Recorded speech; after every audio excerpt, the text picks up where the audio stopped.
জিব্রাইলের মতো মহান ফেরেশতা, যেই ফেরেশতাদের বৈশিষ্ট্য হলো লা ইয়াসুনাল্লাহা মা আমারাহুম, ওরা আল্লাহর কোনো গুনাহ কি জিনিস তারা বুঝেই না, গুনাহ করতে জানে না। নিষ্পাপ ফেরেশতাদের সর্দার জলিল কদর ফেরেশতা জিব্রাইলের মতো মহান নিষ্পাপ ফেরেশতা বদদুয়া দিয়েছেন।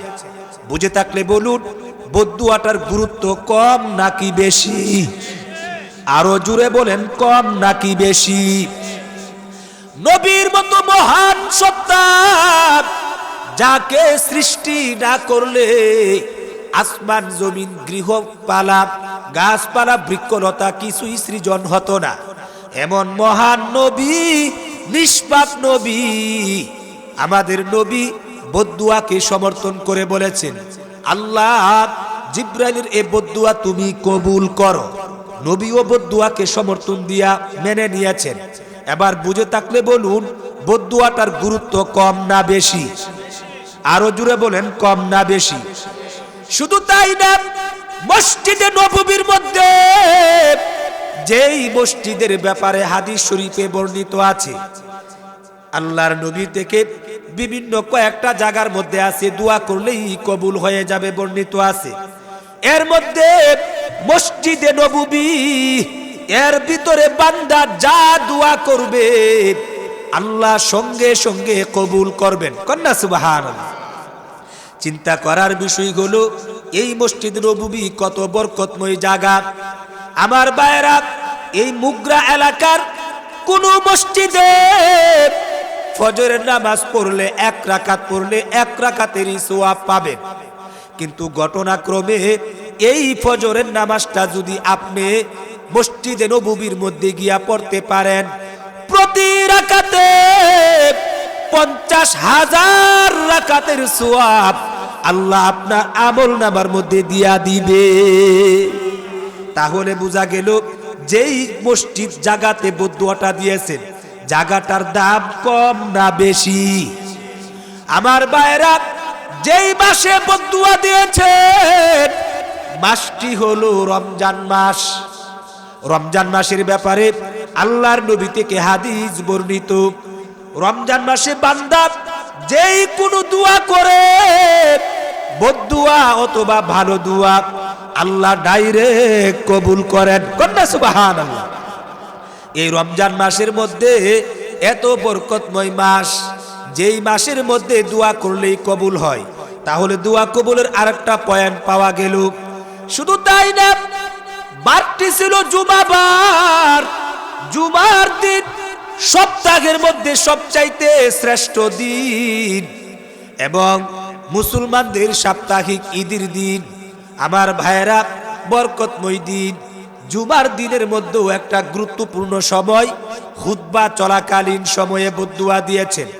হাদিস শরীফে বর্ণিত আছে, জুমার দিবসে এমন একটা মুহূর্ত আছে, বান্দা যখন আল্লাহর কাছে যা বলে তাই আল্লাহ মঞ্জুর করে। কন্যা সুবহানাল্লাহ।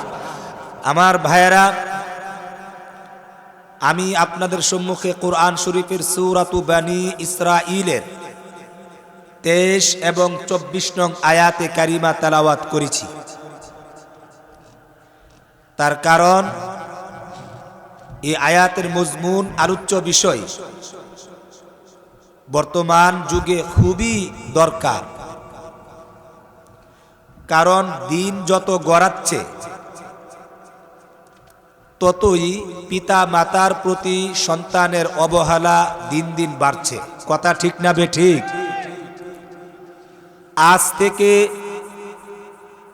20-30 বছর আগে এই সমাজের, এই দেশের মানুষ কল্পনাও করতে পারতো না যে সন্তান কর্তৃক পিতা মাতাকে লালন পালন করা এটা যাতনা কষ্টের কারণ ভেবে বৃদ্ধাশ্রমে, অর্থাৎ ওই বৃদ্ধা নারী পুরুষকে পালার যে ব্যবস্থা সরকারিভাবে করা হয়েছে, সেখানে রেখে দিয়ে আসবে, সেই কথা আজ থেকে 30 বছর আগে কল্পনাও করা যেত না। কথা ঠিক না বেঠিক?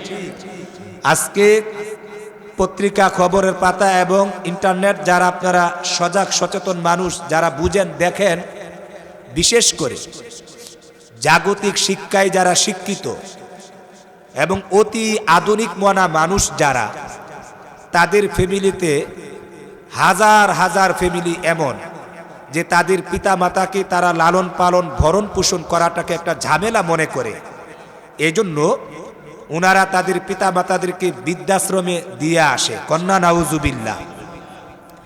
আমার ভাইয়েরা, পিতা মাতা কত বড় দৌলত এবং কত বড় নিয়ামত, সেইগুলো আমাদের জানা বোঝা দরকার। কারণ হলো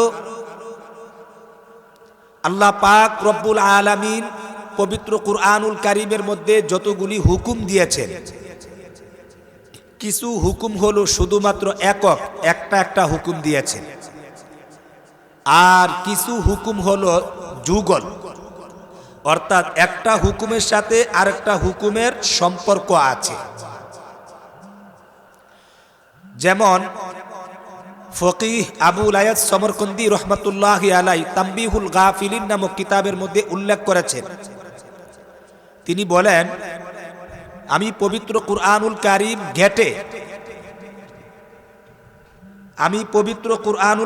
ঘেটে কয়েকটা বিষয় আমি পেয়েছি, যেখানেই আল্লাহ পাক নামাজের কথা বলেছেন, সাথে সাথেই আল্লাহ পাক বলেছেন যাকাত দেওয়ার কথা। এই জন্য আমরা যারা কোরআন পড়ার অভ্যস্ত, আমরা দেখতে পাবো যেখানে আল্লাহ কোরআনে বলেছেন আকিমুস সালাহ, তোমরা নামাজ কায়েম করো, সাথে সাথে পরবর্তী শব্দটা পাবেন ওয়া আতুজ যাকাত, তোমরা যাকাতও আদায় করো। আল্লাহ পাক বুঝিয়ে দিয়েছেন একজন মানুষ ব্যক্তিগতভাবে শারীরিক ইবাদত নামাজ, প্রথম কাতারের মুসল্লি, পাক্কা নামাজি এবং ইবাদত বন্দিগিতে নামাজে পাক্কা, কিন্তু সে যদি যাকাত হিসাব করে আদায় না করে, কেমন যেন আল্লাহ পাক নামাজের সাথে সাথে যাকাতের কথাই জায়গায় জায়গায় তুলে ধরে বুঝিয়ে দিলেন, তোমার নামাজের দ্বারা তুমি জান্নাতে যেতে পারবে না। অতএব নামাজের দ্বারা পরকালে মুক্তি পাওয়া না পাওয়া নির্ভর করবে ওই নামাজি ব্যক্তি তার গোটা সম্পদের হিসাব করে যাকাত আদায় করা না করার উপরে। সেই তথ্যের প্রতি ইঙ্গিত করতে গিয়ে আল্লাহ যেখানেই নামাজের কথা বলেছেন সেখানেই যাকাতের কথা তুলে ধরেছেন। বলেন সুবহানাল্লাহ। ঠিক তেমনি ভাবে কোরআন শরীফের যেখানেই আমরা পাবো আতিউল্লাহ, বাংলা অর্থ হলো তোমরা আল্লাহর অনুসরণ করো, সাথে সাথে পরবর্তী শব্দ পাবেন ওয়া আতিউর রাসূলা, তোমরা রাসূলেরও অনুসরণ করো। কন্যা সুবহানাল্লাহ। আল্লাহ পাক আমাদেরকে বুঝিয়ে দিয়েছেন তোমরা আল্লাহর অনুসরণ করো, আল্লাহর হুকুম মানো। যেমন কোরআনে আল্লাহ বলেছেন নামাজ পড়ার কথা, কোরআনে আল্লাহ বলেছেন রোজা রাখার কথা, কোরআনে আল্লাহ বলেছেন হজ করার কথা। এই আল্লাহর হুকুম তোমরা মানো, সাথে সাথে বলেছেন রসুলকেও অনুসরণ করো। এর মানে হলো আল্লাহর হুকুম মানাটা তখনই সাব্যস্ত হবে, কার্যকর হবে, যখন নবীর দেওয়া ব্যাখ্যা মতে আল্লাহর হুকুমকে মানা হবে। কন্যা সুবহানাল্লাহ। এই জন্য যেখানেই আল্লাহ পাক আতিউল্লাহ, আমি আল্লাহকে তোমরা অনুসরণ করো বলেছেন, সাথে সাথেই আল্লাহ বলেছেন ওয়া আতিউর রাসূলা, রাসূলের দেওয়া পদ্ধতি মতে আমি আল্লাহকে অনুসরণ করো। কন্যা সুবহানাল্লাহ। ঠিক তেমনি ভাবে কোরআন শরীফের যেখানে যেখানে আমরা পাবো আমি বুদুল্লাহ অথবা উবুদুল্লাহ অথবা ওয়াকাদা রব্বুকা আল্লাহ তা'বুদু ইল্লা ইয়্যা, যেখানেই আল্লাহর হুকুম মানার কথা পাবো, যেখানেই আল্লাহ বিভিন্ন শব্দে বলেছেন তোমরা আল্লাহর ইবাদত করো, সেখানেই পরবর্তী শব্দ আল্লাহ তুলে ধরেছেন ওয়াবিল ওয়ালিদাইনি ইহসানা, তোমরা মাতা পিতারও খেদমত করো। কন্যা সুবহানাল্লাহ। কারণ আল্লাহ পাক বুঝিয়ে দিলেন তোমার সর্বপ্রকারের ইবাদত বন্দিগি, নামাজ, রোজা, হজ, যাকাত, তাসবিহ, তাহলিল, শারীরিক এবং জানি মালি সর্বপ্রকারের ইবাদত কবুল হওয়া না হওয়া, ইবাদতের বিনিময়ে জান্নাতে যাওয়া না যাওয়া নির্ভর করবে তোমার পিতা মাতা তোমার উপরে সন্তুষ্ট থাকা না থাকার উপরে। কন্যা সুবহানাল্লাহ। এজন্য যেখানেই আল্লাহ বলেছেন তোমরা আল্লাহর ইবাদত করো, সেখানেই আল্লাহ বলে দিয়েছেন তোমরা মাতা পিতার সাথেও কি সৎ আচরণ করো। কন্যা সুবহানাল্লাহ। এজন্য আমার ভাইয়েরা, আল্লাহ পাক রব্বুল আলামিন মাতা পিতার গুরুত্ব তুলে ধরেছেন। এই জন্য যেখানেই আল্লাহ নামাজের কথা বলেছেন সেখানেই যাকাতের কথা তুলে ধরেছেন। আল্লাহ বুঝিয়ে দিয়েছেন যাকাত বিনে নামাজ দ্বারা জান্নাতে যাওয়া যাবে না। যেখানেই আল্লাহকে অনুসরণের কথা বলেছেন সেখানেই রসুলের কথা তুলে ধরেছেন। এর মানে হলো রসুলের দেওয়া পদ্ধতি মতে আল্লাহকে না মানলে আল্লাহকে মানা হবে না। যেখানেই আল্লাহর ইবাদতের কথা বলেছেন, এই ইবাদত শব্দটা হলো ব্যাপক। এর ভিতরে নামাজ, রোজা, হজ, যাকাত, তাসবিহ, তাহলিল, জিকির, আজকার সবই শামিল আছে। এরপরেও আল্লাহ আলাদাভাবে ইবাদতের কথা তুলে ধরেছেন। আল্লাহ পাক ইচ্ছে করলে নামাজের কথা তুলে ধরতে পারতেন, কারণ হলো ইবাদতের মধ্যে সব ইবাদতই শামিল আছে। এরপরেও আল্লাহ আলাদাভাবে মাতা পিতার খেদমত নামক ইবাদতের কথা তুলে ধরেছেন। আল্লাহ পাক ইচ্ছে করলে নামাজের কথাও কিন্তু বলতে পারতেন, কারণ ঈমানের পরে সবচাইতে বড় ইবাদত হলো নামাজ। কিন্তু আল্লাহ নামাজের কথা তুলে ধরেন নাই, মাতা পিতার কথা তুলে ধরেছেন। তার কারণ হলো আল্লাহ পাক বুঝিয়ে দিয়েছেন তুমি যত প্রকারের ইবাদত করো না কেন, নামাজ রোজা তোমার ব্যক্তি জীবন থেকে নিয়ে রাষ্ট্রীয় জীবন পর্যন্ত, রান্নাঘর থেকে নিয়ে পার্লামেন্ট পর্যন্ত, তোমার জন্মের পর থেকে নিয়ে তুমি মরণের আগ পর্যন্ত, তোমার চলনে, তোমার বলনে, তোমার সুরতে সিরাতে, কথায় কাজে বিশ্বাসে, সকল ক্ষেত্রে তুমি যতই আল্লাহর ইবাদত করো না কেন, কিন্তু যদি তোমার পিতা মাতা তোমার প্রতি সন্তুষ্ট না থাকে, পিতা মাতা যদি তোমার প্রতি রাজি না থাকে, তাহলে তোমার কোনো ধরনের ইবাদত আল্লাহর কাছে গ্রহণযোগ্য হবে না। কন্যা নাউজুবিল্লাহ। এজন্য আমার ভাইয়েরা, মাতা পিতার গুরুত্ব কতটুকু হাদিস শরীফে বর্ণিত আছে। একদিন আল্লাহর নবী জুমার দিবসে তিনি যখন প্রথম সিঁড়িতে উঠলেন তিনি বললেন আমিন। দ্বিতীয় সিঁড়িতে উঠার পরে তিনি বললেন আমিন। চতুর্থ সিঁড়িতে উঠার পরে তিনি বললেন আমিন। এবার সাহাবা একরাম প্রশ্ন করলেন, ওগো নবী, অতীতে বহুদিন আপনি এই মসজিদের মধ্যে জুমার নামাজ পড়িয়েছিলেন, কোনদিন আমিন আমিন এইভাবে বলেন নাই। এবার নবীজি বলেছেন, ও সাহাবা একরাম শুনো, আমি যখন প্রথম সিঁড়ির মধ্যে উঠলাম তখন জিবরিল আমার কানাকানি বলেছেন, ওগো নবী, যেই ব্যক্তির সামনে আমিন আপনি নবীর নাম উচ্চারিত হবে কিন্তু আপনার প্রতি দুরূদ শরীফ পড়িয়া কৃতজ্ঞতা প্রকাশ করলো না, সাল্লাল্লাহু আলাইহি সাল্লাম বলিয়া শুকরিয়া আদায় করলো না, ওই নারী পুরুষ উম্মতরা ধ্বংস হয়ে যাক। নবী জিবরাইলের বদদুয়াকে সমর্থন করে বলেছেন আমিন, আল্লাহ তুমি কবুল করো। এবার দ্বিতীয় সিঁড়িতে উঠার পরে জিবরাইল বলেছেন, ওগো নবী, যেই ব্যক্তি রমজান মাস পাইল, রমজান পাওয়ার পরেও গুনাহ মাফ করাইতে পারলো না, ওই উম্মতরা ধ্বংস হয়ে যাক, কারণ রমজানকে দেওয়াই হয়েছে গুনাহ মাফ করানোর জন্য। এবার নবী বলেন, জিবরাইলের বদদুয়াকে সমর্থন করে আমি বলেছি আমিন, আল্লাহ তুমি কবুল করো। তৃতীয় সিঁড়িতে উঠার পরে জিবরিল আমার কানাকানি বলেছেন, ওগো নবী, যেই ব্যক্তি বৃদ্ধ পিতা মাতা দুইজন পাইল অথবা দুইজনের কোনো একজনকে পাইল, বৃদ্ধ পিতা মাতা পাইয়া তাদের খেদমত করিয়া তাদেরকে খুশি করিয়া দুনিয়ার থাকতেই তারা জান্নাত কিনতে পারলো না, জান্নাতের টিকিট বুকিং দিতে পারলো না, ওরাও ধ্বংস হয়ে যাক। নবীজি বলেছেন, আমি জিব্রাইলের বদদুয়াকে সমর্থন করে বলেছি আমিন, আল্লাহ তুমি কবুল করো। আমার ভাইরা, এই হাদিসটা বুঝে থাকলে একটু ভাবেন, চিন্তা করেন। জিব্রাইলের মতো মহান ফেরেশতা, যেই ফেরেশতাদের বৈশিষ্ট্য হলো লা ইয়াসুনাল্লাহা মা আমারাহুম, ওরা আল্লাহর কোন গুনাহ কি জিনিস তারা বুঝেই না, গুনাহ করতে জানে না।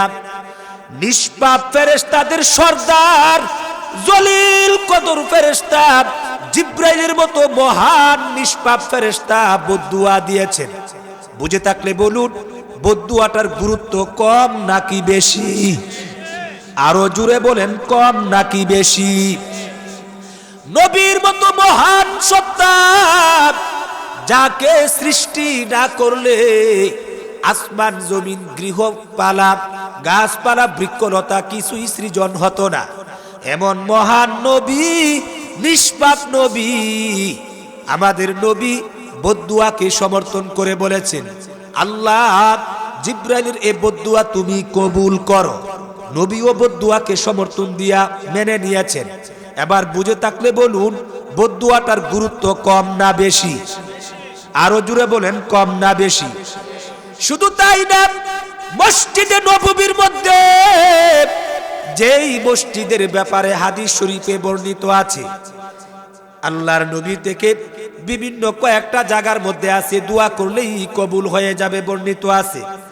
এর মধ্যে মসজিদে নববী, এর ভিতরে বান্দা যা দোয়া করবে আল্লাহ সঙ্গে সঙ্গে কবুল করবেন। কন্যা সুবহানাল্লাহ। চিন্তা করার বিষয় হলো, এই মসজিদ নববী কত বরকতময় জায়গা।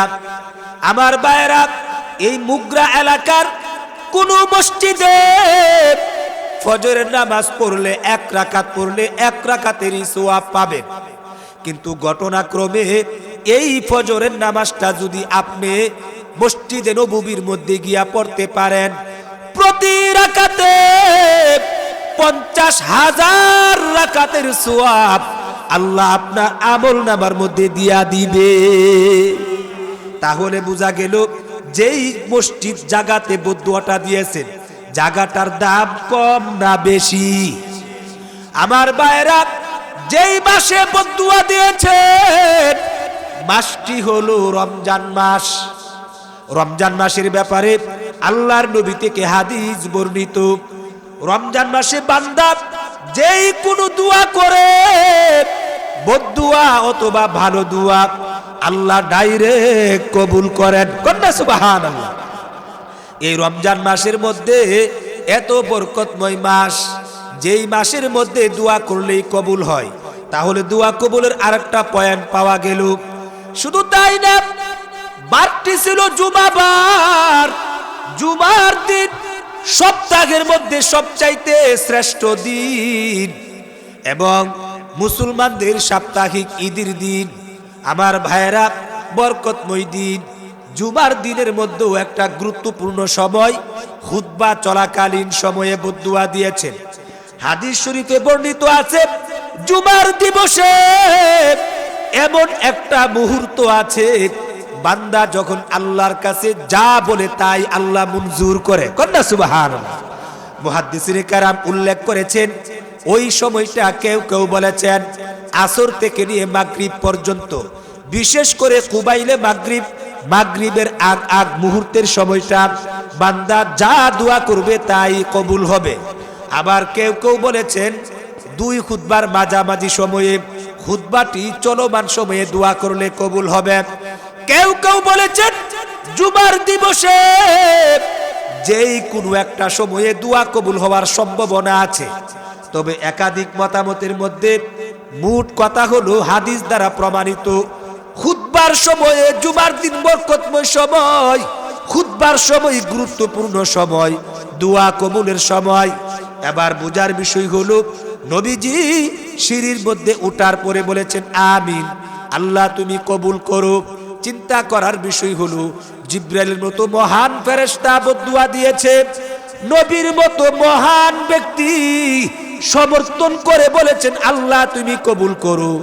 মসজিদে নববীর মধ্যে বদদুয়া দিয়েছেন, রমজান মাসের মধ্যে বদদুয়া দিয়েছেন, জুমার দিনের মধ্যেও খুতবা চলাকালীন দোয়া কবুলের মুহূর্তে বদদুয়া দিয়েছেন। এবার বুঝে থাকলে বলুন বদদুয়াটার গুরুত্ব আছে না নাই? আরো জুড়ে বলেন আছে না নাই? এই জন্য মুহাদ্দিসিনে কেরাম বলেছেন যেই ব্যক্তি বৃদ্ধ পিতা মাতা পাইল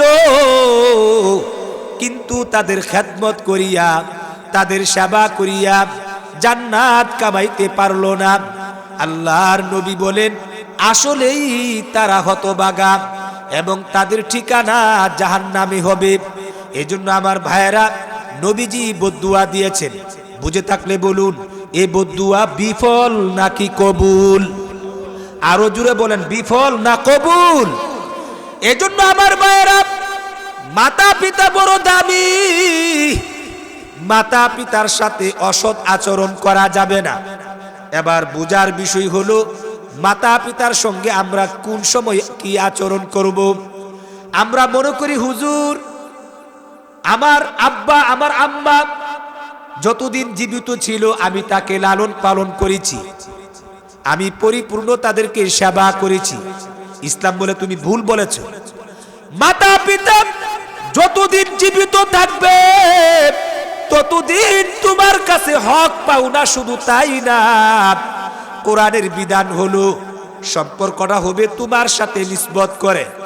মাতা পিতা জীবিত থাকলেও তোমার কাছে পাও না, মাতা পিতা মরে গেলেও তোমার কাছে পাও না। কন্যা সুবহানাল্লাহ। অর্থাৎ তুমি যতদিন জীবিত থাকবে ততদিন তোমার কাছে পিতা মাতা হক পাওনা আছে। তুমি জীবিত থাকা অবস্থায় তোমার কাছে কিছু পাওনা, মাতা পিতা জীবিত থাকা অবস্থায় তোমার কাছে কিছু হক পাওনা, আর মাতা পিতা মরে গেলেও তোমার কাছে কিছু হক পাওনা। কিন্তু আমাদের সমাজে অনেক ছেলেরা আছে মাতা পিতা মরে যাওয়ার পরে তাদের যে কিছু হক আছে সেটা জানে ওই না। কথা ঠিক না বেঠিক? এই জন্য দেখা যায় পৃথিবীতে এমন বহু কুলাঙ্গার সন্তান মাতা পিতার কবরের পাশ দিয়া চলে যায়, কানের মধ্যে হেডফোন লাগায় গান শুনতে শুনতে চলে যায়, একটু বুকটা কাঁপে না, পিতা মাতার কবরের পাশ দিয়ে চলে যাচ্ছে, একটু দাঁড়াতে হবে, সূরা কারাত পাঠ করবে, পিতা মাতার জন্য দোয়া করবে, একটু মন কাঁদে না, সে পাশ কেটে চলে যায়। অথচ পিতা মাতা মরণের পরেও সন্তানের কাছে হক পাওনা আছে, আছে না নাই? অনেকগুলি হক পাওনা। এজন্য আল্লাহ পাক রব্বুল আলামিন আমার তেলাওয়াতকৃত আয়াতের মধ্যে বলেন ওয়াকাদা রাব্বুকা আল্লা তা'বুদু ইল্লা ইয়্যা।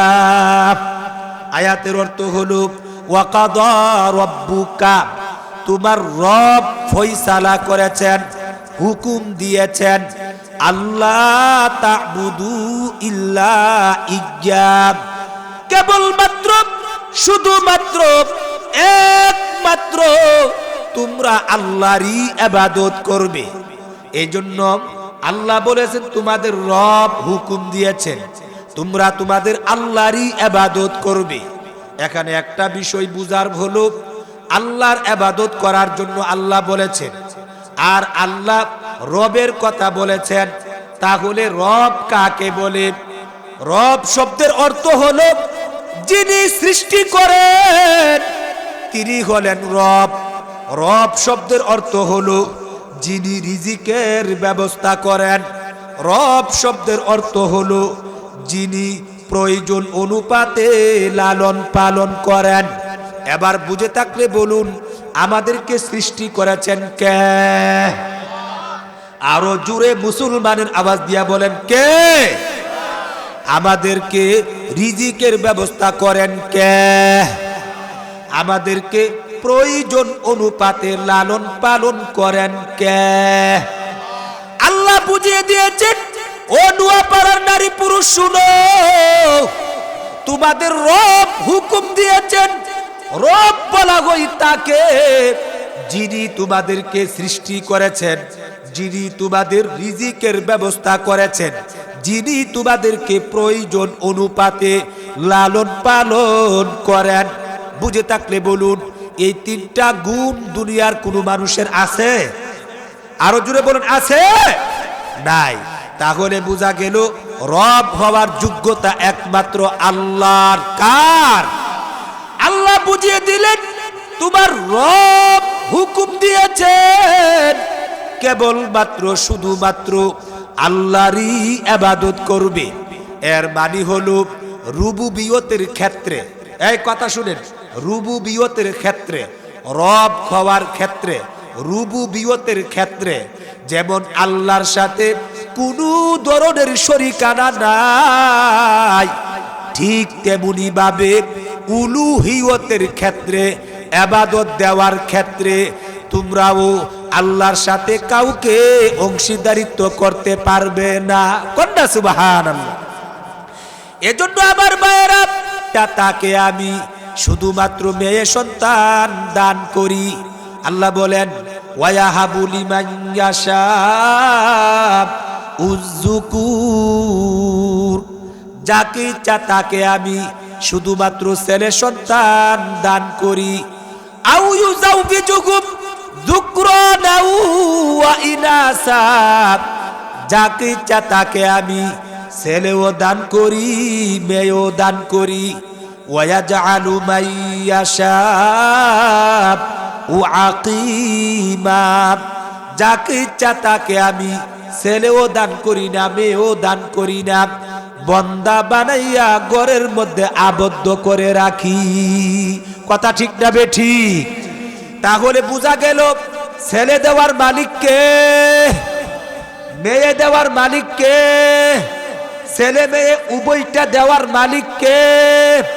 ছেলে মেয়ে কোনো একটা না দেওয়ার মালিক কে? আল্লাহ বুঝিয়ে দিয়েছেন। এই রকম ভাবে সৃষ্টি করার ক্ষেত্রে কারো কোনো অংশীদারিত্ব নাই। আমি আল্লাহ তোমাদেরকে সৃষ্টি করেছি। এবার আল্লাহ বলেন, রিজিকের ব্যবস্থাও আমি করি।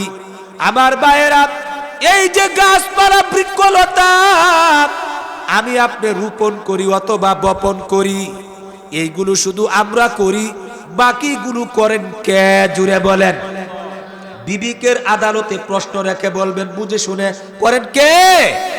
উদাহরণ দিলে বুঝবেন। আমরা যে ধান বিচি, ধান গুলা পানি দিয়া ভিজাই, ভিজানোর পরে সালা দিয়ে খের বন খড়কুটা দিয়ে চাপা দেওয়ার পরে কিছুদিন যেতে না যেতেই তার থেকে গেরা বাহির হয়। হয় কি হয় না?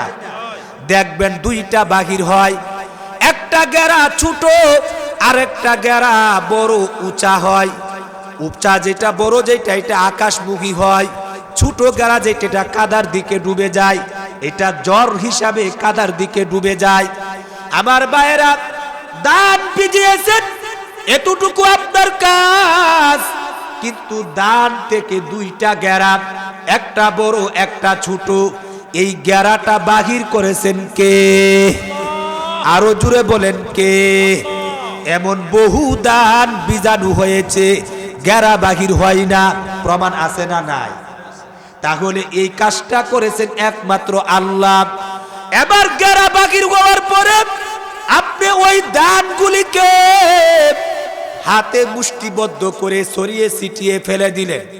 বুঝার বিষয় হলো, বড় গেরা যেটা, এটা আকাশমুখী হয়েছে, এটা দিয়া চারা হয়েছে। ছোট গেরা ওইটা কাদামুখী হয়েছে, কাদার দিকে ডুবে গেছে। আমার ভাইয়েরা, পৃথিবীর কোনো মানুষ প্রতিটা ধানকে ধরে ধরে ওই ছোট গেরা কাদার দিকে রেখে দিয়ে উপরেরটা আকাশমুখী করে নাই। আপনি তো শুধুমাত্র ছড়িয়ে ছিটিয়ে ফেলে দিয়েছেন, কিন্তু যেটা দিয়া চারা হওয়ার কথা ওইটাকে আকাশমুখী করেছেন আল্লাহ, আর ছোটটাকে কাদামুখী করেছেন। এই কাজগুলি করেছেন কে? এবার আল্লাহ ওই দান থেকে কাদা থেকে চারা হয়েছে। কিছুদিন যাওয়ার পরে ওই চারাগুলিকে উঠায়া ভিন্ন আরেকটা জমিনের মধ্যে আপনি রোপণ করে দিয়েছেন। আপনি শুধুমাত্র 2টা 3টা চারা, 2টা 3টা গাছ চারা আপনি রোপণ করে দিয়েছেন, কিন্তু কয়েক মাসের ব্যবধানে আপনি দিয়েছেন জমিনকে 3টা, আপনি দিয়েছেন জমিনকে 2টা হালি, 2টা চারা গাছ, কিন্তু জমিন আপনাকে আল্লাহর হুকুমে এক কাঠি, এক মুষ্টিবদ্ধ একটা গুছা আপনাকে ফেরত দিয়েছে। কন্যা সুবহানাল্লাহ। আপনি দিয়েছেন 2টা, বাকি মুষ্টিবদ্ধ একটা গুছা, এক কাঠি, এক আঠি ফেরত দিয়েছেন কে? এবার আল্লাহ বলেন, ও মুগরার নারী পুরুষ, একটু চিন্তা করো আমি কিভাবে রিজিকের ব্যবস্থা করি। তুমি তো গাছ লাগিয়েছো, গাছ হয়েছে, এমন বহু বছর প্রমাণ আছে ওই গাছের মধ্যে ধান বাহির হয় নাই। দেখা যায় তোমরা জমিন চাষাবাদ করতে গিয়ে ওই ধানগুলি কেটে কেটে গরু ছাগলকে খাওয়ায়া ফেল, ধান না হওয়ার কারণে। এমন হয় কি হয় না? ধান নাই, কাইটা কাইটা গরুরে খাওয়াই নাই। আল্লাহ বলেন, আমি যদি সারা জমিনের মধ্যে এইরকম চারাই শুধু দিতাম, ধান যদি বাহির না করতাম, তোমাদের কিছুই করার ছিল না। এই কাজটা করেছেন কে? আল্লাহ বলেন, আমি দান দিয়েছি। দান দেওয়ার পরে এমনও প্রমাণ আছে দানের ভিতরে চাউল নাও দিতে পারতাম। এমন বহু বছর দেখা যায় দান হয়েছে বটে, কিন্তু দানের ভিতরে আমি আল্লাহ চাউল দেয় নাই। আমি যদি চাউল না দিতাম, মুগরা সারা দেশের মানুষ মিছিল মিটিং করলো, কোনো হতো না। তাহলে দানের ভিতরে চাউল দিয়েছেন কে? আল্লাহ বলেন, আমি চাউল দেওয়ার পরেও অতি বৃষ্টি দিয়ে আমি এই দানটাকে নষ্ট করতে পারতাম। শিলা বৃষ্টি দিয়ে দানটাকে ছড়িয়ে ছিটিয়ে নষ্ট করে দিতে পারতাম। ওয়ানা বৃষ্টি দিয়ে, খরা দিয়ে এই জমিনকে মেরে ফেলতে পারতাম। আল্লাহ বলেন, হারিকেন, টর্নেডো, ঘূর্ণিঝড়, সাইক্লোন, বন্যার পানি দিয়ে আমি জমিনকে বাসায়া দিতে পারতাম। এমন বহু বছর প্রমাণ আছে। জমিন করেছেন, ক্ষেত কাটবেন কাটবেন, ইতিমধ্যে পানি আইসা বাসায় মেরে লেছে ক্ষেত। এমন হয় কি হয় না? আল্লাহ বলেন, অতিবৃষ্টি দিয়ে, ওয়ানা বৃষ্টি থেকে, শিলা বৃষ্টি থেকে, হারিকেন, টর্নেডো, ঘূর্ণিঝড়, সাইক্লোন, বন্যার পানি থেকে হেফাজত করে আমি আল্লাহ ধাপে ধাপে এইভাবে নিস্তির থেকে অস্তিত্বে এনে আমি আল্লাহ তোমাদের রিজিকের ব্যবস্থা করেছি। কন্যা সুবহানাল্লাহ।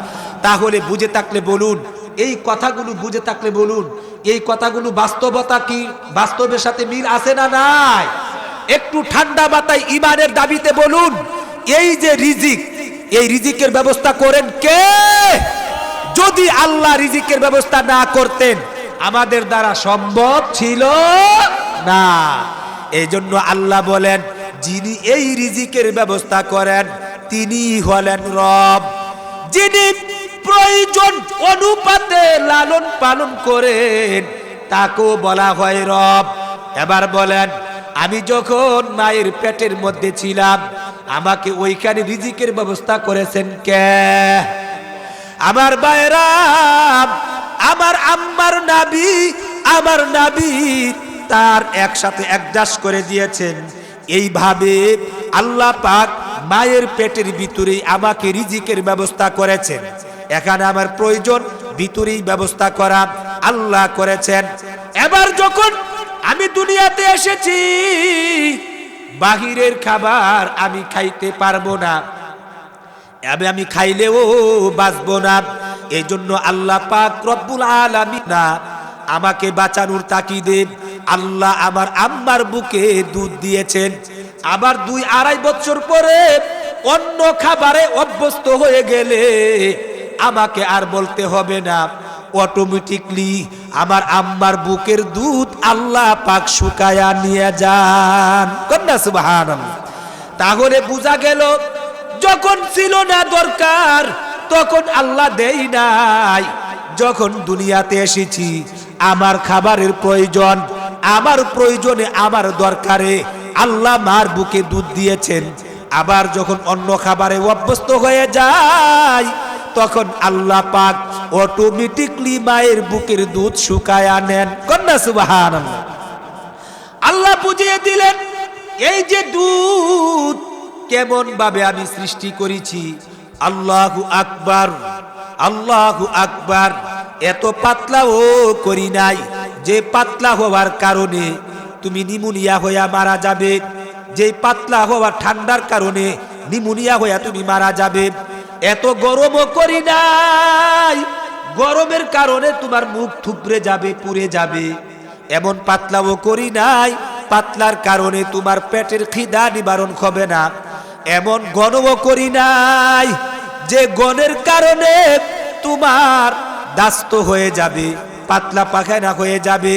এমন মিষ্টিও করি নাই যে মিষ্টির কারণে তুমি খাইতে রাজি হবে না। এমন বেমজা বেমজা পানি পানি পানসাও করি নাই যে বেমজার কারণে তুমি খাইতেও রাজি হবে না।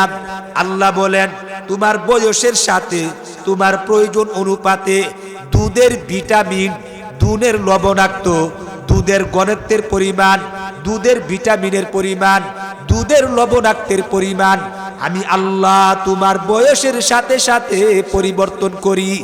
এই জন্য আল্লাহ বলেন রব হলেন তিনি যিনি তোমার প্রয়োজন অনুপাতে যখন যতটুকু যেই পরিমাণ দরকার, যেইভাবে দরকার, যিনি রিজিকের ব্যবস্থা করেন তিনি হলেন রব। এবার বুঝে থাকলে বলুন আমাদেরকে সৃষ্টি করেছেন কে? আমাদের রিজিকের ব্যবস্থা করেন কে? আমাদের প্রয়োজন অনুপাতে লালন পালন করেন কে? এই জন্য আল্লাহ বলেন তিনি হলেন রব যিনি এই কাজগুলি করেন। তাহলে বোঝা গেল এই কাজগুলি যিনি করেন তিনি রব। আর এই রুবুবিয়তের ক্ষেত্রে, কাজগুলার ক্ষেত্রে দুনিয়ার কোনো গায়রুল্লাহর অংশীদারিত্ব আছে? আরো জুড়ে বলেন আছে? তাহলে আল্লাহ বুঝাইয়া দিলেন যেহেতু রুবুবিয়তের ক্ষেত্রে এই কাজগুলি করার ক্ষেত্রে যেমন কোনো অংশীদারিত্ব নাই, অতএব তোমাদের পক্ষ থেকে ইবাদত করার ক্ষেত্রেও অন্য কোনো গায়রুল্লাহকে ইবাদত দেওয়া যাবে না। সাজদা করা ইবাদত একমাত্র আমাকেই দিতে হবে। মান্নত মানা ইবাদত আমার নামে মান্নত মানতে হবে। সদকা করা ইবাদত আমাকে সন্তুষ্ট করার জন্যই সদকা করতে হবে। বন্দেগী করা ইবাদত আমাকে রাজি খুশি করার জন্যই করতে হবে। এক কথায় সকল ইবাদত একমাত্র করতে হবে কার জন্য? এই জন্য আমার ভাইয়েরা আল্লাহ পাক রব্বুল আলামিন বলেন তোমার সর্ব প্রকারের ইবাদত কবুল হওয়া না হওয়া নির্ভর করবে তোমার পিতা মাতার উপর সৎ আচরণ করা না করার উপরে। এই জন্য পরবর্তী অংশে আল্লাহ বলেন ওয়া বিল ওয়ালিদাইনি ইহসানা। আমার আল্লাহ বলেন তোমরা পিতা মাতার প্রতি ইহসানের আচরণ করো।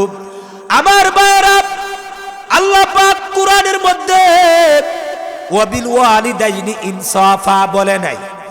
আল্লাহ এই কথা বলে নাই পিতা মাতার প্রতি ইনসাফের আচরণ করার জন্য। আল্লাহ বলেছেন ইহসানের আচরণ করতে। এর মানে হলো পিতা মাতাকে দেওয়ার ক্ষেত্রে হিসাব করে দেওয়া যাবে না, পরিমাণ করে দেওয়া যাবে না। আল্লাহ বলেন বেহিসাব, হিসাববিহীন তাদেরকে দিতে হবে।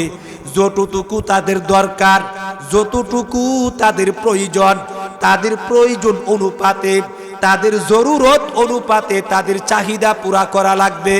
আজকাল আমাদের সমাজে এমন ছেলে মেয়ে আছে বিদেশে থাকে, ঢাকা থাকে, প্রতি মাসে একবার হিসাব করে ৩,০০০ টাকা আব্বা আম্মার জন্য পাঠায়, ১ টাকাও আর পাঠায় না, খোঁজখবর নেয় না। এমন সন্তান আছে না নাই? আল্লাহ কুরআনে বলেন ওয়াবিল ওয়ালিদাইনি ইহসানা। তোমরা পিতা মাতার প্রতি ইহসানের আচরণ করো। এই কথার অর্থ হলো পিতা মাতাকে দেওয়ার সময়ে তোমরা হিসাব করে দিবে না, হিসাববিহীন তাদের চাহিদা পুরা করবে।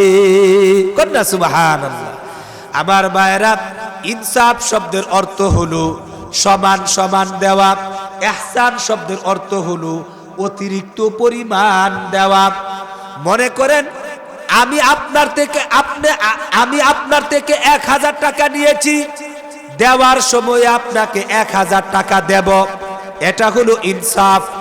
নিয়েছি 1000 টাকা, দেব 1000 টাকা, এটা হলো কি ইনসাফ। কিন্তু আমার ভাইরা, নিয়েছি 1000 টাকা, দেওয়ার সময় আমি দেব 1100 টাকা, এটাকে বলা হয় ইহসান। এই ইহসানটা শরীয়তে জায়েজ আছে। কিন্তু সুদ বলা হয় আরেক জিনিসকে। আগের থেকে চুক্তি ছাড়া নিয়েছি 1000 টাকা, দেওয়ার সময় আমি অতিরিক্ত কিছু অংশ বাড়ায়া দেব, এই বাড়ায়া দেওয়াটাকে ইহসান বলে। আর আগের থেকে যদি চুক্তি করা হয়, আমি আপনার কাছে চাইলাম আমাকে 1000 টাকা দেন, আপনি বলছেন না আমি দিতে পারবো না। আপনি বলছেন যদি নিতে চাও তাহলে তুমি আমার থেকে নিবে 1000 টাকা, 2 মাস পরে আমাকে দিবে 1500 টাকা। এরকম টাকার পরিমাণ যদি উল্লেখ থাকে, সময়ের পরিমাণ যদি উল্লেখ থাকে, এবং চুক্তি করার সময় যদি আগের থেকে এই কথা চুক্তি হওয়া থাকে, এরপরে যদি মূল টাকা থেকে অতিরিক্ত টাকা দেন, শরীয়তের ভাষায় এটাকে বলা হয় সুদ। এটারে কি বলা হয়? তাহলে সুদ বলা হয় কাকে? সুদ বলা হয় আগের থেকে চুক্তি করা লাগবে, টাকার পরিমাণও উল্লেখ থাকা লাগবে, সময়ের পরিমাণও উল্লেখ থাকা লাগবে। এই রকম চুক্তির পরে যারা অতিরিক্ত টাকা দিবে ওইটা হলো সুদ। কিন্তু আগের থেকে চুক্তি নাই, নিয়েছেন 1000 টাকা, দেওয়ার সময় খুশি হয়ে আরো 20 টাকা বাড়ায়া দিলেন, এতে কোনো অসুবিধা নাই। আমার ভাইরা, আল্লাহ পাক রব্বুল আলামিন মাতা পিতার ব্যাপারে বলেছেন ওয়াবিল ওয়ালিদাইনি ইহসানা, তোমরা পিতা মাতার প্রতি ইহসানের আচরণ করো। অর্থাৎ পিতা মাতাকে হিসাব করে তোমরা দিবে না, অতিরিক্ত দিবে। সর্বোচ্চ শক্তি ব্যয় করে তাদের খেদমত করবে। এর মানে হলো পিতা মাতা যদি তোমাকে কাতার মধ্যে লালন পালন করে, তুমি তাদেরকে বড় বড় এই কনকনে শীতের মধ্যে জাজিমে লালন পালন করবে। পিতা মাতা যদি তোমাকে শাক ভাত মাছ খাওয়ায়, শুটকি খাওয়ায়, তুমি তাদেরকে উন্নত মানের পুষ্টিকর খাবার খাওয়াবে। পিতা মাতা যদি তোমাকে কুড়ে গড়ে ভাঙ্গা গড়ে লালন পালন করে, তুমি তোমার সামর্থ্য অনুযায়ী সর্বোচ্চ চেষ্টা ব্যয় করে তাদেরকে উন্নত মানের উৎকৃষ্ট মানের বাসস্থানের ব্যবস্থা করবে। এক কথায় পিতা মাতাকে দেওয়ার ক্ষেত্রে হিসাব করে দেওয়া যাবে না। যেইভাবে দিলে, যেই পরিমাণ দিলে, যেই যেই জিনিসগুলি দিলে তারা খুশি থাকবে, তাদের চাহিদা পুরা হবে, এই রকম সর্বোচ্চ শক্তি ব্যয় করে তোমরা পিতা মাতার খেদমত করবে। কন্যা সুবহানাল্লাহ। আমার ভাইরা, খেদমত কাকে বলে? মনে রাখবেন, জেনে রাখবেন, খেদমত বলা হয় 3 জিনিসের সমন্বয়ে। এই 3 জিনিসের কোনো একটা জিনিস যদি না পাওয়া যায়, এটাকে খেদমত বলে না। 1 নাম্বার হলো বলার আগে আগে করা লাগবে। 2 নম্বর হলো আগ্রহের সাথে করা লাগবে। 3 নম্বর হলো আল্লাহর সন্তুষ্টির জন্য করা লাগবে। আপনি যদি পিতা মাতার খেদমত করেন আর পিতা মাতা বলার পরে যদি করেন, তখন আর এটা খেদমত থাকবে না। আপনার মা যদি বলে, ছেলে রে আমার আনার খেতে মন চেয়েছে, আপনি মার কথা শোনার পরে আনার যদি খাওয়ান, তাহলে খাওয়াইতে পারবেন। কিন্তু আনার খাওয়ার যে ফজিলত সওয়াব, খেদমতের সওয়াব পাবেন না। বলার আগে আগে করা লাগবে। আপনাকে জিজ্ঞেস করতে হবে, ও বাপ আপনার কোনো জরুরত আছে কিনা, আপনার কি খেতে মনে চাই, আপনার কি করতে মনে চাই, আপনার কি পড়তে মনে চাই, এই রকম নিজের থেকে জিজ্ঞেস করে করে বলার আগে আগে করা লাগবে। বলার পরে যদি করো খেদমত আর থাকে না। কারণ হলো কোনো ব্যক্তি যদি কাউকে বলিয়া করে, তাহলে রাস্তার মানুষকেও যদি কেউ বলে আমার আনার খেতে মনে চেয়েছে, আমার এই জিনিসটা বড় আমার একটা শখ, তাহলে একজন মানুষ মানবীয় চাহিদার কারণে, মানবিক আচরণে একজন মানুষ অপর মানুষকে তার মনের আশা পুরা করার জন্য এমন একটা বেদানা খাওয়াইয়া দিব। কথা ঠিক না বেঠিক? তো চায়াই যদি খেতে হয়, তাহলে তুমি সন্তান হইয়া লাভ হলো কি? তো রাস্তার মানুষই ভালো। কথা ঠিক না বেঠিক?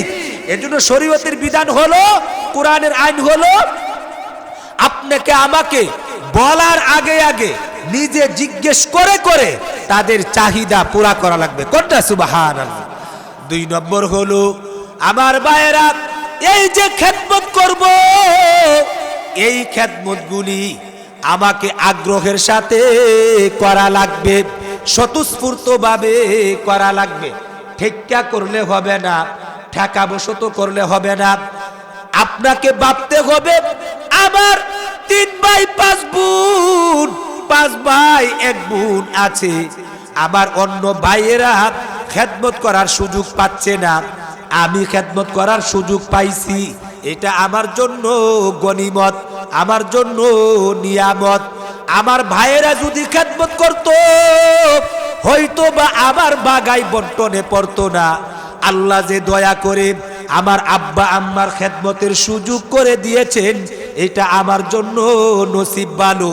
এই জন্য নিজেকে খুশিয়ে খুশিয়ে আগ্রহের সাথে করা লাগবে।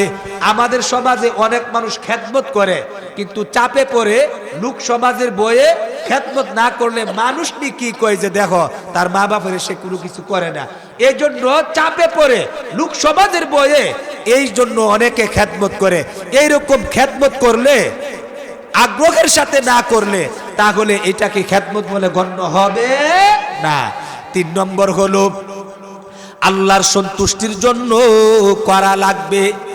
আমার বাবা, একমাত্র আল্লাহকে রাজি খুশি করার জন্য মাতা পিতার খেদমত করা, এটা একটা ইবাদত। এই ইবাদতটা করতেছি একমাত্র কাকে খুশি করার জন্য? আল্লাহকে খুশি করার জন্য। কোনো মতলবে করলে হবে না। আজকে আমাদের সমাজে অনেকে দেখবেন পিতা মাতা অসুস্থ হইয়া গেলে অথবা পিতা মাতা দুর্বল হইয়া গেলে নিজের গড়ে নিতে চায়, একটা আশা, শেষ বয়সে আমার গড়ে যদি আব্বা আম্মা মরে, শেষ বয়সে যদি আমি খেদমতরা করতে পারি, মানুষে বলবে তার গড়ে তার আব্বা মারা গেছে, শেষ সময় পর্যন্ত সে খেদমত করে দিছে। আবার শেষ বয়সে খেদমত করলে আমার আব্বা আমাকে আলাদা একটা দোকান দিয়া যাবে, আদাকানি খেত বেশি দিয়া যাবে। এমন অনেকে খেদমত করে এমনি বাসা বাসা, কিন্তু মতলব আরেকটা, যে এই সময়ে যদি জাগা মতে খেদমত করতে পারি, তাহলে আমার আব্বা আম্মা আমাকে আলাদা কিছু উচ্ছিষ্ট কিছু অংশ কি বাড়তি দিয়া যাবে। এই কুমতলবে যে খেদমত করতেছে, কেউ না জানলেও জানেন কে? আল্লাহ। আল্লাহ বলেন তুমি যে খেদমত করবে একমাত্র আল্লাহর সন্তুষ্টির জন্য করবে। এই জন্য কোরআনের মধ্যে বলেন তোমরা পিতা মাতার খেদমত করো। খেদমত কাকে বলে? খেদমত শব্দের অর্থ হলো 3 জিনিসের সমন্বয় পাওয়া গেলে তাকে খেদমত বলে। 1 নাম্বার হলো বলার আগে আগে করা লাগবে। 2 নম্বর হলো আগ্রহের সাথে খুশিয়ে খুশিয়ে করা লাগবে। 3 নম্বর হলো করবেন যে কোনো মতলবে না, একমাত্র আল্লাহর সন্তুষ্টির জন্য করা লাগবে। এই 3 জিনিস পাওয়া গেলে আমার আল্লাহ বলেন এটাকে খেদমত বলে। আল্লাহ বলেন ওয়াবিল ওয়ালিদাইনি ইহসানা, তোমরা তোমাদের মাতা পিতার খেদমত করো। কন্যা সুবহানাল্লাহ। তাহলে এইভাবে মাতা পিতার খেদমত করতে হবে। আমার ভাইয়েরা, খেদমত কিভাবে করবেন বুঝলেন?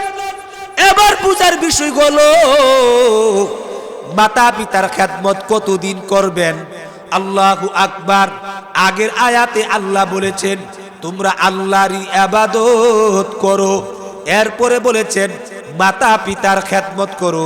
এবার বুঝে থাকলে বলুন, ইবাদত করার কথা আগে বলেছেন, এরপরে মাতা পিতার কথা বলেছেন। তাহলে ইবাদত যে আমরা করব, ইবাদতের সময়সীমা কতটুকু আল্লাহ আয়াতের মধ্যে বলে দিয়েছেন, ওয়া'বুদ রাব্বাকা হাত্তা ইয়াতিয়াকাল ইয়াকিন। তুমি ইবাদত করো তোমার রবের যতক্ষণ না পর্যন্ত তোমার কাছে মরণ না আসে। তাহলে বোঝা গেল ইবাদতের সীমানা হলো আমি মরণের আগ পর্যন্ত একমাত্র আল্লাহরই ইবাদত করতে হবে। এই কথা ঠিক না বেঠিক?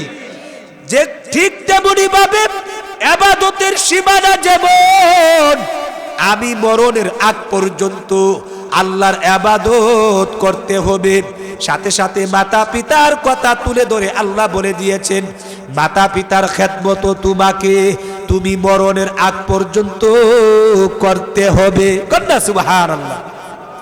তাহলে মাতা পিতার খেদমত আমার কাছে পাও না কতদিন পর্যন্ত? জবাব, আমি যতদিন জীবিত থাকবো পৃথিবীতে ততদিন পর্যন্ত। এবার পিতা মাতা মরে গেলেও আমার কাছে পাও না, পিতা মাতা জীবিত থাকলেও আমার কাছে পাও না। যতদিন আমি সন্তান জীবিত থাকবো ততদিন আমার কাছে আমার আব্বা আম্মা হক পাওনা আছে। কন্যা সুবহানাল্লাহ। অতএব মরণের আগ পর্যন্ত এখানে যারা আছেন পিতা মাতাকে আমার আপনার খেদমত করতে হবে। এবার দেখতে হবে পিতা মাতা জীবিত নাকি মৃত।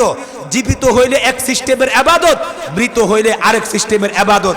জীবিত হইলে ইবাদত কি, জীবিত হইলে কিভাবে খেদমত করবেন আল্লাহ কোরআনে বলে দিয়েছেন, ও দুনিয়ার মানুষেরা, পিতা মাতা জুয়ানি কাল থেকে নিয়ে মরণ পর্যন্ত তোমরা তো ইবাদত করবে, কিন্তু বিশেষ করে তোমার পিতা মাতা যখন বৃদ্ধ হয়ে যাবে, দুইজনের কোনো একজন অথবা দুজন, তখন কিন্তু তোমরা অবশ্যই পিতা মাতার খেদমত করবে। কন্যা সুবহানাল্লাহ।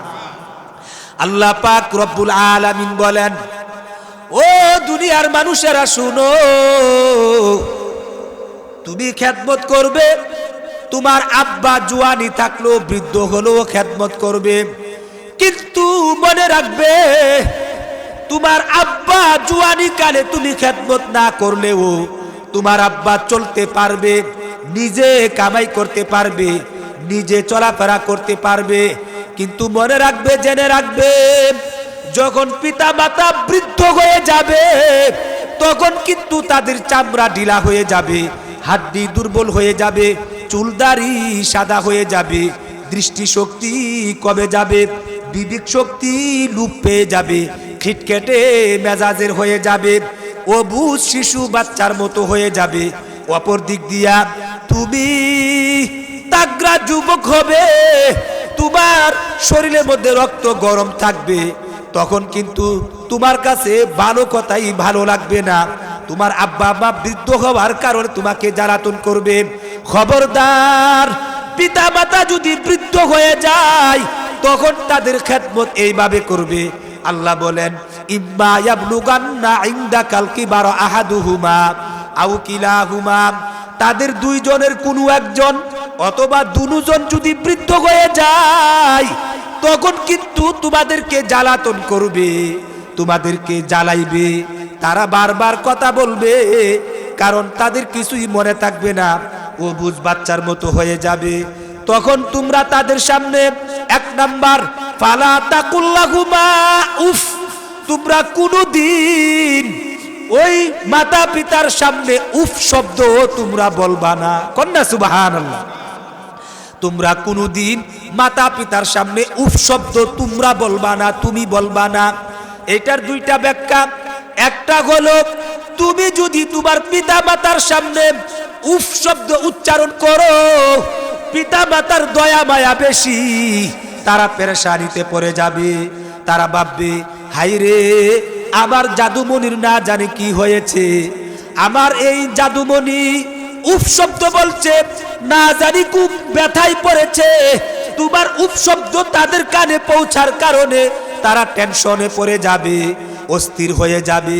এই জন্য আল্লাহ বলেন, কষ্ট করো তুমি একা করো, কিন্তু মাতা পিতার সামনে তুমি উফ শব্দ বলিও না। কন্যা সুবহানাল্লাহ। এটাও একটা তাদের পেরেশানির কারণ। কন্যা সুবহানাল্লাহ। আরেক ব্যাখ্যা হলো, তুমি এমন আচরণ করিও না, এমন কষ্ট এমন কথা বলিও না, যেই কথার কারণে ত্যক্ত হইয়া বিরক্ত বোধ করিয়া পিতা মাতার জবান থেকে আসে উফ, এমন কথা যেন তারা না বলে, এমন আচরণও করিও না। 2 নম্বর আল্লাহ বলেছেন, ওয়ালা তানহারহুমা, খবরদার পিতা মাতাকে ধমক দিয়ে কথা বলিও না।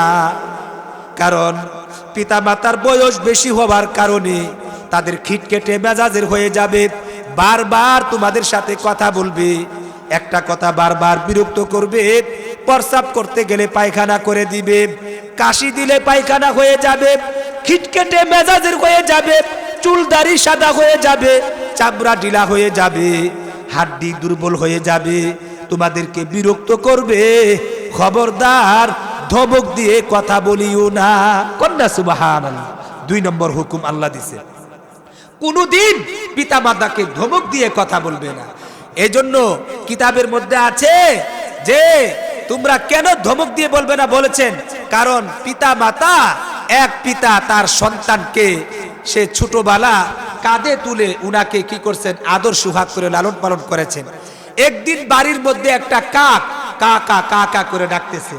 ইতিমধ্যে ছেলে বাবার কুলে ছিল, ছেলে বলে আব্বু এটা কি, বাবা বলে আব্বু এটা কাক। আবার বাচ্চা ভুলে গেল, বাচ্চা তো বাচ্চাই ভুলে যাবে, আবার বলল আব্বু এটা কি, বলে বাবা এটা কাক। আবার বলে আব্বু এটা কি, বলে বাবা এটা কাক। যতবার বলে ততবার খুব আদর করে সুহাগ করে মায়া করে তাকে বুঝায়া বলে আব্বু এটা কাক। বাবার অন্তরে খুশি যে আমার ছেলে কথা বলা শিখতেছে, এজন্য বারবার তার জবান দ্বারা এই কাকটার পরিচয় তুলে ধরতেছেন, কাকটাকে চিনাচ্ছেন, আর তার জবান দ্বারা কথাটাকে ফুটাপ করতেছেন। আমার ছেলে কথা বলা শিখতেছে, এজন্য বাবা খুশিয়ে বারবার বিরক্তবোধ না করে তাকে বারবার শিখাইতেছেন। কিন্তু আল্লাহর কুদরত বোঝা যায় না। বাবা যখন একদিন এরকম বৃদ্ধ বয়সে অবুঝ শিশুর মতো হয়ে গেল, একদিন এই কাক উঠানের মধ্যে কা কা করতেছে। এবার বাবা ছেলেকে লক্ষ্য করে বলে, বাবা এটা কি? প্রথমে ছেলে বলে, আপনি বুড়া হয়েছেন এখন এটা চিনেন না, এটা কাক। দ্বিতীয়বার আবার বাবা বলে, বুড়া মানুষ তো মনে থাকে না, বলতেছেন বাবা এটা কি? তখন বলতেছে বাবা এটা কাক, একটু আগে না বললাম, এটা বুঝা গেলেন, আর একটু গরম হয়ে গেল। তৃতীয়বার আবার যখন বলল যে বাবা এটা কি, বাবাই বলল সন্তানকে, তখন ছেলে বলে বুড়া তো মরতো না, সে জ্বালায় না মারবো, বিরক্ত বোধ করবে। কন্যা নাউজুবিল্লাহ। এই ঘটনা বাবা বড় বুদ্ধিমান, যখন এই কথা বলেছেন তখন সেই যুগে এখন না আলমারি মিরসিম ইত্যাদি আছে, সেই যুগে কারের মধ্যে টাঙ্গের মধ্যে এইগুলো রাখা হতো কাগজপত্র। উনি একটা ডায়েরি বের করলেন, ডায়েরির মধ্যে কাদের সামনে কোন জায়গাতে কোন তারিখে কোন মাসে কোন সময়ে এই কতবার সন্তান বলেছিল ওই শিশুকালে এই কাকের কথা তিনি নোট করে কুট করে রেখেছিলেন। সেইগুলো ছেলের সামনে তুলে ধরে বলে বাবা তুমি পরে দেখো, এই কাকের ব্যাপারে তুমি আমাকে বহুবার বলেছো, তুমি যত বলেছো তত আমি কি খুশি ছিলাম যে আমার সন্তান কথা বলা শিখতেছে, এই জন্য আমার মনে কোনো কষ্ট আসে নাই। আমি প্রথমবার তোমাকে বলেছি, তুমি প্রথম শব্দই বলেছো বুড়া হইছেন ওখানে ওইটা কি নাম জানেন না। দ্বিতীয়বার বলেছি, তুমি বললা যে একটু আগে না বললাম এখনই ভুলা গেছেন, আমাকে ধমক দিয়েছো। তৃতীয়বার বললা বুড়া তো মরতো না, আমার জ্বালায় না মারবো। ও বাবা এই কাকের ব্যাপারে তোমাকে 30 বার বলেছি, আমি কোনোদিন বিরক্ত বোধ করি নাই। তার কারণ হলো তুমি কথা বলা শিখতেছো। তখন সন্তান বুঝলো যে আসলে আমি তো এটা ভুল করেছি। এজন্য আমার ভাইয়েরা এই ঘটনা এনে কিতাবে এটাই বুঝাইলেন, কারণ বৃদ্ধ বয়সে পিতা মাতা তোমাকে একটা কথা বারবার বলবে, কারণ বৃদ্ধ বয়স হলে অবুঝ শিশুর মতো হয়ে যাবে। তুমি হইবা যুবক, তোমার রক্ত গরম থাকবে, ভালো কথাই তোমার মজা লাগবে না। এজন্য খবরদার, ওয়ালা তানহারহুমা, পিতা মাতাকে কোনোদিন ধমক দিয়ে কথা বলবে না। বলেন সুবহানাল্লাহ। আল্লাহ নিষেধ করেছেন কোনোদিন কোনো কথা ধমক দিয়ে বলবে না। 3 নম্বর আল্লাহ বলেন ওয়াকুল্লাহুমা কাউলান কারীমা, তোমরা পিতা মাতার সঙ্গে কাউলে কারীম আচরণ করো। কাউলান কারীমান আই কাউলান লাইয়িনান সাহলান, সহজ ভাষায় নরম ভাষায় কথা বলো। আমার ভাইরা, পিতা মাতা তাদের সঙ্গে যখন আমরা কথা বলবো, কিভাবে কথা বলবো আল্লাহ পাক আমাদেরকে শিক্ষা দিয়েছেন। আল্লাহ পাক বলেন পিতা মাতার সামনে সব সময় সহজ ভাষায় কথা বলবে, নরম ভাষায় কথা বলবে। এই জন্য আমার ভাইরা, সহজ শব্দের অর্থ হলো এমন ভাবে কথা বলবে যাতে তারা এক কথাই তোমার কথাটা বুঝে ফেলে, বারবার যেন জিজ্ঞেস করে জানতে না হয়। কন্যা সুবহানাল্লাহ। যেমন কিতাবের মধ্যে উল্লেখ করা হয়েছে, এক ব্যক্তি তার ছেলে নিয়ে রাস্তা দিয়ে যাচ্ছিলেন, যাওয়ার পথে ওই সন্তান তার বন্ধু সন্তানকে জিজ্ঞেস করলো, এ ভাই, এই যে বুড়া লোকটা এটা কে? তখন ছেলে ওই বন্ধুকে জবাবে বলতেছে মাই ফাদার, তিনি আমার আব্বা। ওই বন্ধুও বুঝছে, কিন্তু বাবা তো মূর্খ মানুষ, জীবনও মাই ফাদার জানে না। তো বাবা ভাবতেছে যে মাই ফাদার বলতে সে কি বললো, মনে একটা সদমা লাগলো। বাবার চিন্তা ঢুকলো, লোকটা জিজ্ঞেস করলো আমার ইশারা কইরা, আমাকে ইশারা করে যে লোকটা কে? সে তো বলতে পারতো যে তিনি আমার আব্বা, আমাকে আব্বা বলে পরিচয় দিল না, সে বলল মাই ফাদার। ব্যাপারটা কি? মনে একটু কষ্টে লাগলো। এবার বাবা অন্য একজন ব্যক্তিকে জিজ্ঞেস করলো যে ভাই, আমার ছেলেকে এক ব্যক্তি জিজ্ঞেস করলো যে এই লোকটাকে আমাকে ইশারা করে। ছেলে বলল যে মাই ফাদার। ব্যাপারটা বুঝলাম না, সে আমাকে আব্বা বলে পরিচয় দিল না। তখন ওই লোকে বলল যে ভাই, তোমার ছেলে তোমাকে বাবা বলেই পরিচয় দিয়েছে, তবে শব্দটা কি ইংলিশে বলেছে। এই জন্য এই ঘটনা উল্লেখ করে তাফসীর কিতাবে বলা হয়েছে এই রকম কথা বলা যাবে না, কারণ সহজ ভাষায় কথা বলতে হবে। এমন কথা বলা যাবে না যেই কথা বলতে গেলে বাবা আরেকজনকে জিজ্ঞেস করে তর্জমা করে বুঝাতে হবে। কথা ঠিক না বেঠিক? এটাও একটা বাবার জন্য বিরক্তের কারণ, কষ্টের কারণ। মা বলেছে, মাকে বলেছেন মা ওয়াটার দেওয়ার জন্য, মা ওয়াটার কি বুঝে ওই না। আরেক ব্যক্তিকে জিজ্ঞাসা করলো আমার ছেলে বারবার ওয়াটার চাচ্ছে, ওয়াটার কি? পানির কথা। এরপরে গিয়ে পানি আনছে। এই জাতের কথা বলা যাবে না। মা বাবা যে ভাষায় কথা বুঝেন, মায়ের ভাষায় আপনাকে কথা বলা, এটাই হলো আদব। আল্লাহ বলছেন কাউলান লাইয়িনান সাহলান, সহজ ভাষায়, নরম ভাষায়, আস্তে আস্তে স্পষ্ট ভাষায়, একবার সুন্দরভাবে তাদের সঙ্গে কথাবার্তা বলতে হবে। কন্যা সুবহানাল্লাহ। আমার ভাইয়েরা, 4 নম্বর আল্লাহ হুকুম দিয়েছেন ওয়াকফিদ লাহুমা জানাহাজ যুল্লি মিনার রাহমা। আল্লাহ বলেন পিতা মাতার সামনে 4র্থ নম্বর আচরণ তোমরা করবে, তাদের সামনে নিঃস্ব অসহায় ভাবে নিজেকে ফুটায়া তুলবে। অর্থাৎ তাদের সামনে উচ্চবাচ্য আওয়াজ করবে না, তাদের সামনে জুড়ে জুড়ে কথা বলবে না, তাদের আগে আগে হাঁটবে না, তাদের সামনে চেঁচামেচি করবে না, তাদের সামনে চেয়ারে বসবে না। এক কথায় পিতামাতার সামনে নিজেকে নিঃস্ব অসহায় ভাবে ফুটায়া তুলবে। কন্যা সুবহানাল্লাহ। আরে ভাই, কোরআনের মধ্যে কথাগুলো বুঝতেছেন তো আপনারা? কোরআনে বলছেন এই জন্য তাদের সামনে নিঃস্ব অসহায় ভাবে ফুটায়া তুলবেন। 5 নম্বর হলো আল্লাহ বলেন ওয়াকুর রাব্বির হামহুমা কামা রাব্বায়ানি সগীরা। আল্লাহ বলেন তুমি পিতা মাতার জন্য তুমি দোয়া করবে সব সময়।